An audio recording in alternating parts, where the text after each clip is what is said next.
Control estratégico y la cultura organizacional, por Sara Lucía Castro Nájera. Bueno, a continuación expondré sobre el control estratégico, sus elementos. Bueno, primero, ¿qué es su definición? Sus elementos del control estratégico, los factores que actúan dentro del control estratégico, como son los roles, el lugar en el que se realiza, las fuentes de información y el costo. Además, también expondré sobre la cultura organizacional y sus elementos principales. Bueno, pues, ¿qué es control estratégico? El control estratégico, de acuerdo con CETIS, Educación Continua de 2020, es un proceso administrativo que se utiliza para supervisar y evaluar la ejecución de las estrategias de una organización, con el fin de asegurar que se logren objetivos establecidos. Para Scala Learning, también dice que es un sistema que establece puntos de referencia, reglas, métodos y dispositivos para medir la congruencia, el avance, la eficiencia, la eficacia, la efectividad de todo lo que se está haciendo para el logro de las metas estratégicas. Pero en resumidas cuentas, ¿qué es control estratégico? Bueno, pues control estratégico es un proceso de gestión que implica evaluar y monitorear continuamente las estrategias organizacionales para asegurar que se cumplan los objetivos a largo plazo. ¿Cuáles son los principales elementos del control estratégico? Bueno, los principales elementos del control estratégico son el establecimiento de metas y objetivos, el medir el rendimiento de la organización, comparar el rendimiento de la organización y emprender la acción correctiva necesaria. ¿Y qué es el establecimiento de metas y objetivos? Bueno, en esto se identifican las metas claras y medibles que la organización pretende alcanzar. En estas se definen indicadores como los KPIs y métricas para evaluar básicamente cómo vamos para cumplir nuestros objetivos. El siguiente elemento es medir el rendimiento de la organización. En este se recopilan constantes datos relevantes sobre el desempeño de la organización en relación con los objetivos estratégicos. Por ejemplo, en este ya se revisan los KPIs mes con mes, o dependiendo de las empresas, a veces se revisan cada 6 meses. El siguiente es comparar el rendimiento organizativo con los objetivos y estándares. En este se detectan las diferencias entre el desempeño real, o sea, cómo vamos realmente, qué hemos cumplido hasta este momento, en comparación con los objetivos establecidos desde un inicio. Bueno, y el siguiente es emprender la acción correctiva necesaria. En este se modifican las estrategias y planes para corregir o alinear las estrategias que no se estaban cumpliendo.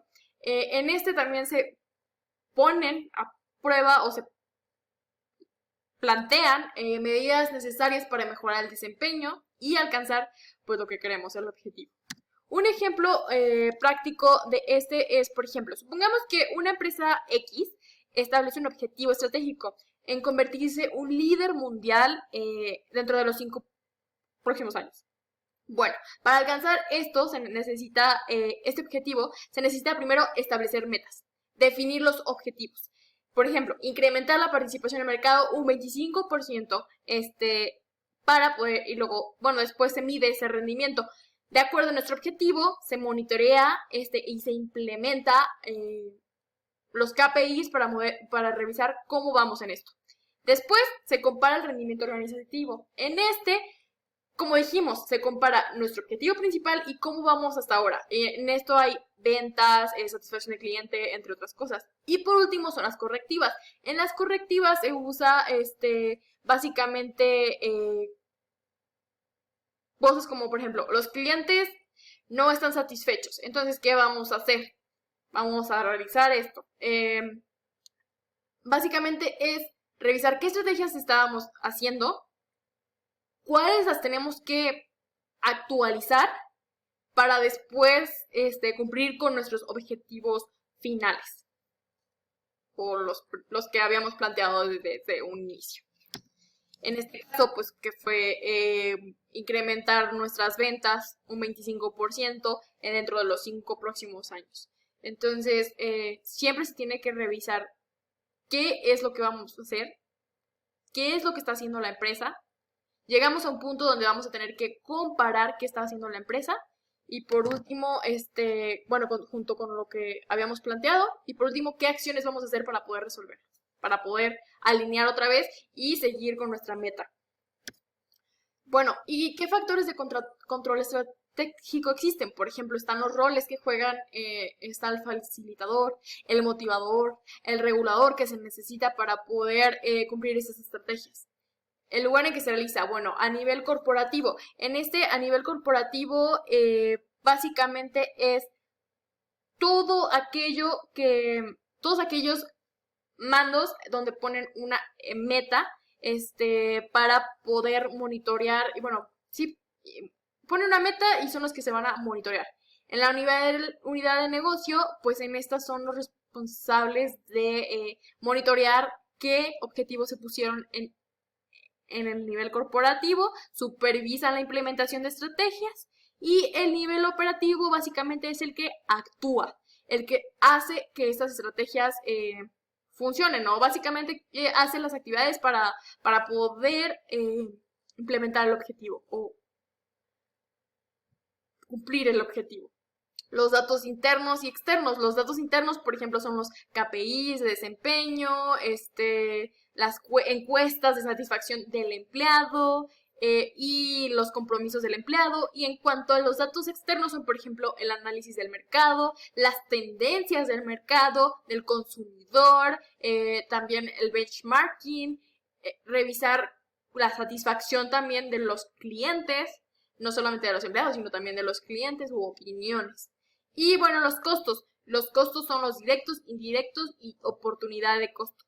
En los directos puede variar dependiendo de factores. Por ejemplo, son las herramientas de la tecnología que necesitamos, las consultorías que necesitamos. En cuanto a los indirectos, los indirectos son más bien consultorías, capacitaciones extras de afuera que se van a necesitar. Y los directos son más herramientas que me van a ayudar a cumplir esas estrategias, a hacer estas estrategias. Y en cuanto a la oportunidad de costo, bueno, son aquellas que ven como un beneficio o al contrario, que no haya algún beneficio. Que son decisiones erróneas, o sea, básicamente nos equivocamos y tenemos que resolverlo y por eso nos está costando. ¿Qué es la cultura organizacional? Bueno, la cultura organizacional, de acuerdo a la UNAM, se refiere al conjunto de valores, creencias, normas y comportamientos compartidos que caracterizan a una organización. Por lo tanto, la cultura organizacional influye en todos los aspectos del funcionamiento de la empresa, desde la toma de decisiones hasta la satisfacción laboral y el desempeño en general. Una empresa con una cultura organizacional, o sea, si cuenta con sistemas que promueven el desempeño, la productividad, el compromiso, por lo tanto tienen más éxito que otras. Pues los empleados, si tienen motivados a hacer mejor su trabajo, tendrán más éxito, ¿no? De acuerdo con Conexión ESAN en 2022. ¿Qué elementos tiene esta cultura organizacional? Bueno, algunos elementos es, por ejemplo, los valores. En esta se ponen los principales valores o creencias de la organización, los que quieren que toda la empresa tenga. Las historias. Bueno, las historias son narrativas o sobre orígenes de la empresa, o sobre logros que hizo la empresa. Las anécdotas son como narraciones basadas en hechos reales, o sea, historias de empleados de la organización. Las leyendas, bueno, en estas son hechos que pudieron ser embellecidos, un poquito cambiados, pero que básicamente son historias. Ceremonias, bueno, en estas son actividades planteadas o acontecimientos especiales, por ejemplo, cumplió 5 años el empleado, entonces se hacen ceremonias para festejar esto. Y bueno, símbolos son elementos visuales y frases que representan la identidad de la empresa. Bueno, por lo tanto, la conclusión a la que llegamos es, ¿qué elementos de control estratégico crees que sean los más importantes? Bueno, para mí el más importante es el establecimiento de metas y luego la medición, comparación, de el objetivo real, cómo vamos en el objetivo real a comparación del objetivo que ha planteado. ¿Por qué? Si no establecemos metas, no vamos a poder seguir con los demás pasos. Y bueno, la comparación de cómo vamos, ahí nos va a decir, qué estrategias debemos cambiar o qué estrategias vamos a seguir, porque está funcionando. ¿Qué retos crees que puedan presentar a la hora de implementar un control? Bueno, algunos retos que podrían ser es definir los KPIs. A veces los KPIs que se definen no son medibles. Entonces, se debe tener muchísimo cuidado en qué KPIs se seleccionan. ¿Por qué es importante conocer qué generaciones están presentes en la empresa? Básicamente, ¿por qué? Porque no vas a convencer a una persona que es boomer y una generación Z de igual forma. Los boomers, de cierta forma, están acostumbrados a trabajar, no cuestionar, solamente hacer caso. Supuestamente, ¿verdad? No todas las personas. Y los de generación Z son más de cuestionar y solamente hacer lo que le corresponde a su ficha de trabajo.